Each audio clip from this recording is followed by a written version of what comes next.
Hi, welcome to Mental Health Monday Check-ins with Jamie Lynn. I am Jamie Lynn. You don't know this, but this is probably my 7th or 8th take at making a video for y'all today.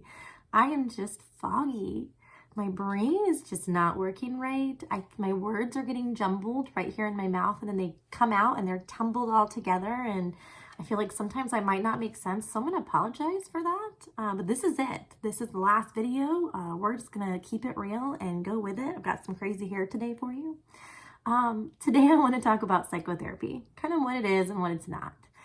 Is that something that you are engaged in, that you're thinking about doing? You've been in it for a while. You have a friend who does it. I'm curious. Tell me about it. Talk to your friends about it. Talk to your family. I say that every week, and I mean that. We should really be talking about mental health. So what psychotherapy is not, let me address this really quick. It's not where you're going to go in and lay down on this big comfy couch and just bare your deepest, darkest woes to your therapist, and then you're fixed. I guess you could go in and get comfy in a nice chair, but I wouldn't recommend walking in and laying down on the couch. That's really not how most of it happens. But you do go in and you do sit down and you talk, and sometimes it takes a few sessions, but you may dig down into your deepest, darkest caverns of what's going on. And that's really the point, so that you can pull out what's going on because you're looking for healthy change and healthy coping skills. Something else that regular psychotherapy is not medication management. So if you are seeking medication, which I'm a huge advocate of, there are many of us out there who are into, holistic ways of improving our mental health and exercise and self-care, and those are great, but then sometimes we need medication, and that's okay. And I'm trying to normalize those conversations. But anyway, regular psychotherapy in and of itself doesn't normally yield a prescription for medications. You need to have therapy in conjunction with a doctor who can write you a prescription, a psychologist, a psychiatrist, someone qualified, and generally licensed mental health counselors. That's kind of above what they do. So you're going in and you're going to talk about what's going on, and they're going to help you with healthy coping skills. So for me, I have gone to therapy for many years because of my career field. I work in child welfare, and I carry caseloads regarding child sex abuse, and it's really hard. And I want to have a long career in this field, so I need to figure out how to live.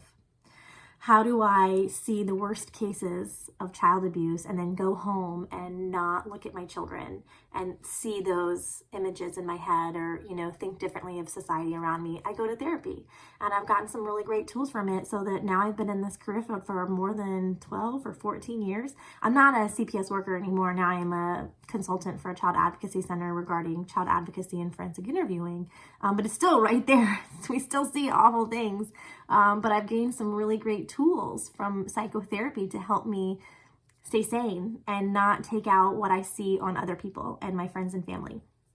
Oftentimes people will go to therapy because there's a really big change in their life. I saw a therapist for a little bit when we were in Colorado because that was a really big move as a military spouse. I was raised in Florida.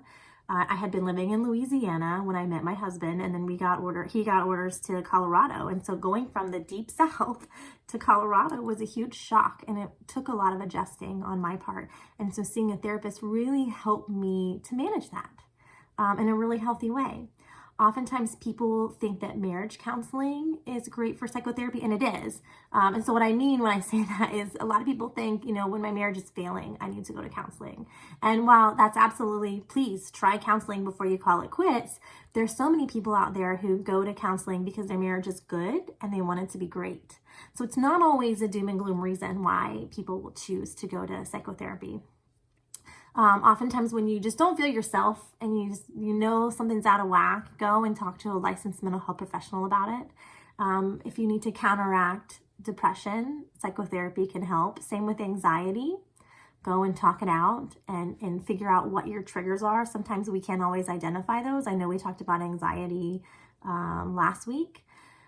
And one of the things I had said was figure out your triggers. Some of us can't do that on our own, but with the help of a licensed mental health professional, you can identify your triggers. So therapy is really good for that. If you're a new parent, whether that's biological or adoption, that's a huge change, and it's okay if you need to talk to somebody about it and those feelings that you have. And that also goes hand in hand with postpartum depression with new moms and the baby blues. We'll talk about that later on in a month or so. I think I have that coming up. But we need to be talking about those things. It's a really big deal. You don't have to suffer alone.